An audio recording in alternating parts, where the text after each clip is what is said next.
Alright, quick challenge for you. Most people get this math question wrong, even though it looks really simple. Let's see if you can get it right. Here's the problem. 5 minus 1, parenthesis, 5 minus 1. And here are the 4 possible answers. A0, B1, C4, and D5. Take a second and choose your answer. If you think you know it, drop your answer in the comments. Alright, let's solve it together. The key to this problem is remembering the order of operations, also known as PEMDAS. That means we solve things in this order: parentheses, exponents, multiplication and division, addition and subtraction. So first we look for parentheses. Inside the parentheses we have 5 minus 1, that equals 4.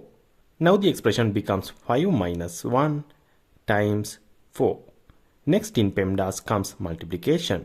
So we calculate 1 times 4, which equals 4. Now the problem becomes 5 minus 4, and that equals 1.